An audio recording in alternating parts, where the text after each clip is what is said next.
Hello friends, പുതിയൊരു വീഡിയോയിലേക്ക് എല്ലാ കൂട്ടുകാർക്കും സ്വാഗതം. അങ്ങനെ ബാലേന്ദ്രനും ഗോവർദ്ധനും കൂടി കടപ്പാട്ടൂർ വീട്ടിലെത്താണ്. അവിടെ വെച്ച് അലീനയെ കാണുമ്പോൾ തന്നെ നമ്മുടെ ഗോവർദ്ധന് ഒരു അതിശയത്തോടെ ഒരു നോട്ടാണ് കേട്ടോ. എന്നാൽ ബാലേട്ട ഞാൻ പൊക്കോട്ടെ എന്ന് പറയുമ്പോഴേക്കും അങ്ങളെ ഒരു ചായ കുടിച്ചിട്ട് പോവാന്ന് പറഞ്ഞ് അലീന അടുക്കളയിലേക്ക് പോകുന്നു. അത് നോക്കി നിൽക്കുകയാണ് നമ്മുടെ ഗോവർദ്ധൻ. അങ്ങനെ ചായ ഇട്ട് കുടിച്ചിട്ട് നമ്മുടെ ഗോവർദ്ധൻ തിരികെ പോകുന്നു. ബാലേന്ദ്രനാണെങ്കിൽ ഒന്ന് ഫ്രഷ് ആയിട്ട് വരാം എന്ന് പറഞ്ഞ് അങ്ങ് മുകളിലേക്ക് കയറി പോവാണേ. അന്നേരം രോഹി പറയുന്നുണ്ട് അലീനയുടെ അടുത്ത്, ചേച്ചി ഒന്ന് പോയി ചോദിച്ചോ അച്ഛൻ്റെ അടുത്ത് പോയ വിവരമൊക്കെയെന്ന്.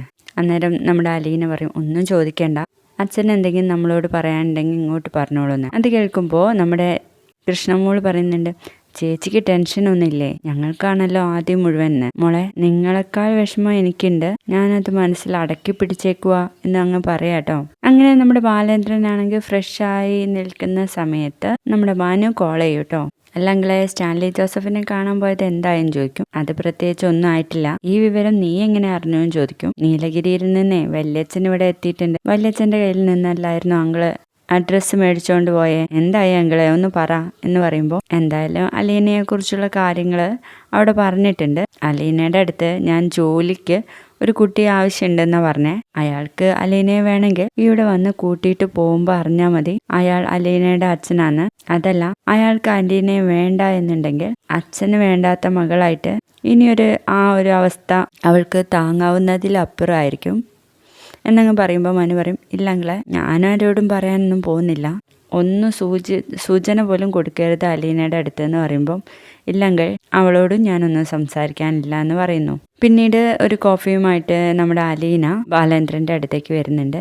അന്നേരം സ്റ്റാൻലി ജോസഫിനെ കുറിച്ച് അച്ഛനായിട്ട് പറയുന്നില്ല, അവിടെ ഒരു ജോലിക്കാരി ആവശ്യമുണ്ട്, ഞാൻ അയാളോട് പറഞ്ഞിട്ടുണ്ട്, അയാൾ വേണമെങ്കിൽ ഇങ്ങോട്ട് വിളിക്കും എന്ന് പറയുമ്പോൾ നമ്മുടെ അലീന പറയും, ഇതെനിക്ക് അത്ര നന്നായിട്ട് തോന്നുന്നില്ല അച്ഛാ. ഞാൻ ഓർത്തു അച്ഛൻ എന്നെ ജോലിക്ക് വേണ്ടി ഒരു സ്ഥലം കണ്ടുപിടിച്ച് അവിടേക്ക് ആക്കുവാന്നാ. ഇതിപ്പോ ജോലിക്കാരിയെ വേണ്ടാത്തടത്തേക്ക് അച്ഛൻ ഉന്തി വിടുന്നത് പോലെ ഉണ്ടല്ലോ എന്ന് പറയുമ്പോൾ നമ്മുടെ ബാലേന്ദ്രൻ പറയും, അവിടെ കിട്ടിയാലേ അതിനും സെക്യൂരിറ്റി ആയിട്ടുള്ള ഒരു സ്ഥലം നിനക്ക് കിട്ടത്തില്ല, അതാ മോളെ ഞാൻ പറഞ്ഞേന്നെ. പിന്നീട് കാണിക്കുന്ന നമ്മുടെ രേവതിക്കുട്ടിയാണെങ്കിൽ ഇവര് പോയിട്ട് വിളിക്കാത്തതിൽ പ്രതിഷേധിച്ച് അവരെ വിളിക്കാണ് കേട്ടോ. അന്നേരം കൃഷ്ണമോളായിരിക്കും ഫോൺ എടുക്കുന്നത്. ഇതാരും ഇത് രേവതിക്കുട്ടിയോ, ഞങ്ങൾ എല്ലാവരും പോന്നപ്പോൾ നിനക്ക് മിസ് ചെയ്തോ എന്നങ്ങ് ചോദിക്കുമ്പോൾ രേവതിക്കുട്ടി പറയും, എന്താ എന്നെ വിളിക്കാൻ നിനക്ക് പറ്റത്തില്ലേടി എന്ന്. അയ്യോ, ഞാൻ വിളിക്കാൻ വേണ്ടിയിട്ട് ഫോൺ എടുത്തതാ. അന്നേരം അലീനേച്ചിയെ പറഞ്ഞ് അവളൊന്ന് സ്വസ്ഥമായിട്ട് ഇരുന്നോട്ടെ പിന്നെ വിളിക്കാന്ന് എന്നിങ്ങനെ പറഞ്ഞുകൊണ്ടിരിക്കുമ്പോൾ നമ്മുടെ അലീന വന്നിട്ട് കൃഷ്ണമോളുടെ ചെവിക്ക് അങ്ങ് പിടിക്കുക കേട്ടോ. എപ്പോഴാടി ഞാൻ നിന്നോട് അങ്ങനെ പറഞ്ഞേ എന്നൊക്കെ ചോദിച്ചിട്ട് അന്നേരം നമ്മുടെ അലീന കൃഷ്ണനോട് സംസാരിക്കുകയാണ്. എന്താ ചേച്ചി എത്തിയിട്ട് എന്നെ വിളിക്കാത്തേ എന്നൊക്കെ ചോദിക്കുന്നു. എടി കുശുമ്പത്തി, നീ എന്താ ഇങ്ങനെയൊക്കെ, നിനക്ക് എവിടുന്ന ഇങ്ങനത്തെ ഡയലോഗൊക്കെ കിട്ടിയേ?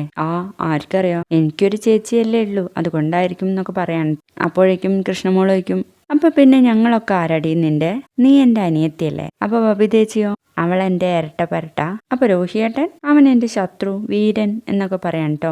ശേഷം സംസാരിക്കുന്നതിനിടയ്ക്ക് ബബിത കയറി വരുന്നുണ്ട്, ബബിതയോട് സംസാരിക്കുന്നു. അവസാനം നമ്മുടെ രോഹിക്ക് കൊടുക്കാൻ വേണ്ടിയിട്ട് പറയാണേ. അപ്പോൾ രോഹിത്തേട്ട ഒരു ക്യൂട്ട് ഫാൻ വിളിക്കുന്നു എന്ന് പറയുന്നു. ആരാടി എന്ന് ചോദിക്കുമ്പോൾ പേരൊന്നും പറയാൻ പറ്റത്തില്ല, ഇങ്ങോട്ട് ഇറങ്ങി വന്നേ എന്ന് പറയുമ്പോൾ രോഹി താഴോട്ട് ഇറങ്ങി വരുന്നു.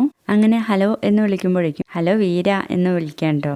ഓ, നീയായിരുന്നോ, എന്തൊക്കെയാ പിന്നെ എന്ന് ചോദിക്കുമ്പോൾ ഞാൻ അവിടെ സുരക്ഷിതമായി എത്തിയോന്നറിയാൻ വേണ്ടിയിട്ട് വിളിച്ചതാ എന്നും പറഞ്ഞ് കുറച്ച് സംസാരിച്ചിട്ട് പറയും, ഞാനേ പിന്നെ വിളിക്കാന്ന്. അന്നേരം നമ്മുടെ രോഹിയും പറയുന്നുണ്ടല്ലോ, ഞാൻ തിരക്കൊഴിഞ്ഞു വിളിക്കാന്ന്. ഓ, വല്ലാത്തൊരു തിരക്ക് തന്നെ അല്ലേടി കൃഷ്ണമോളെ എന്ന് പറയുമ്പോൾ അതെ എന്ന് പറഞ്ഞിട്ട് ഫോൺ വെച്ചിട്ട് രോഹിയെ നോക്കി ചിരിക്കുക കേട്ടോ. അന്നേരം രോഹി ചോദിക്കും, എന്തു അടിയെന്ന്. ഒന്നുമില്ലേ, ക്യൂട്ട് ഫാൻ വിളിച്ചത് ആലോചിച്ച് ചിരിച്ചു പോയതാന്ന് പറയും. ഇത്രയൊക്കെയായിരുന്നു ഇന്നത്തെ ഷോർട്ടായിട്ടുള്ള വിശേഷങ്ങൾ കേട്ടോ. വീഡിയോ ഇഷ്ടപ്പെട്ടാൽ ഒന്ന് ലൈക്ക് ചെയ്തൊന്ന് സപ്പോർട്ട് ചെയ്യണേ. ബൈ.